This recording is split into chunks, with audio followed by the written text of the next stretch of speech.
بارش کے بعد کا سہانا منظر، کوئل کی کوکو، چڑیوں اور پرندوں کی چہچہاہٹ اور جانوروں کا اچھل کود کرنا، اور خاص طور پر بچوں کی خوشیاں منانا، ان کا دوڑنا بھاگنا، بیٹھ کے باتیں کرنا اور ڈھیر ساری خوشیاں منانا، یہ سارے چھتریوں پر مکڑی کے جالے تک بن چکے ہیں۔ کیا پوری دنیا کا کلائمیٹ چینج ہونے جا رہا ہے کہ یہ بارشیں ہم سے روٹھ کیوں گئی ہیں اور یہ باران رحمت ہم سے ناراض کیوں ہے؟ اگر جانور نہ ہوتے تو بارش کا ایک قطرہ نہ برستا۔ السلام علیکم ورحمۃ اللہ وبرکاتہ۔ آج سیٹرڈے 20 جنوری 2024 ہے اور آج کے دن تک پچھلے 1.5 سے 2 ماہ تک ہمارے ریجن میں آسمان سے بارش کا زمین پر ایک قطرہ تک نہیں ٹپکا ہے، اور اگر کھیتوں، سڑکوں، گھروں پر پانی ٹپکا ہے تو وہ فوگ کے دنوں میں ہوا میں نمی کی وجہ سے۔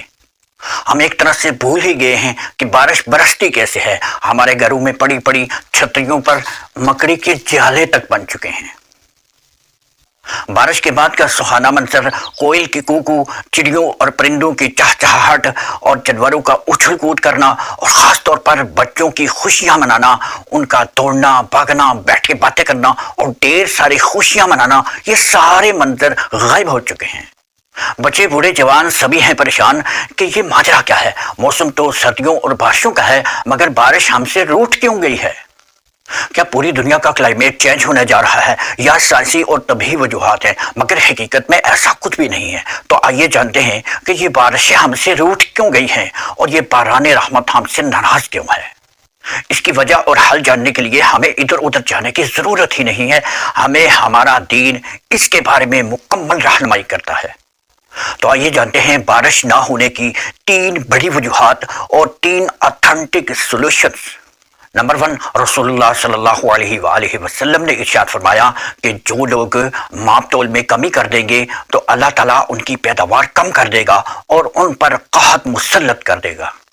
نمبر 2، نبی کریم صلی اللہ علیہ وآلہ وسلم نے ارشاد فرمایا کہ جو قوم ماپ تول میں کمی کرتی ہے اس کو قحط سالی کی سخت مصیبتوں میں گرفتار کر لیا جاتا ہے اور ظالم حکمران اس پر مسلط کر لیے جاتے ہیں، اور جو لوگ اپنے مال سے زکوٰۃ روک لیتے ہیں تو ان سے بارش روک لی جاتی ہے۔ اگر جانور نہ ہوتے تو بارش کا ایک قطرہ نہ برستا۔ نمبر 3، حضور صلی اللہ علیہ وآلہ وسلم نے ارشاد فرمایا کہ جس قوم میں زناکاری اور سود خوری عام ہو جاتی ہے تو وہ قوم اللہ تعالیٰ کے عذاب کو حلال کر لیتی ہے۔ اب ہم جانتے ہیں 3 ایسے سولوشنز کہ جن پر عمل کرنے کی صورت میں باران رحمت دوڑ کر ہم تک پہنچے گی۔ نمبر 1، قرآن کریم میں ارشاد ہے، اور میں نے کہا کہ اے لوگو اللہ سے معافی مانگو، بے شک وہ بڑا معاف کرنے والا ہے، وہ تم پر موسلا دھار بارش برسائے گا اور مالوں اور بیٹوں سے تمہاری مدد کرے گا، وہ تمہارے لیے باغات بنائے گا اور تمہارے لیے نہریں جاری کرے گا۔ دوسری جگہ اللہ تعالیٰ کا ارشاد ہے کہ اور اگر ان بستیوں والے ایمان لاتے اور تقوی اختیار کرتے تو ہم آسمان اور زمین سے ان کے لیے برکتیں کھول دیتے، مگر انہوں نے جھٹلایا اور ہم نے ان کے اعمال کی وجہ سے ان کو پکڑ لیا۔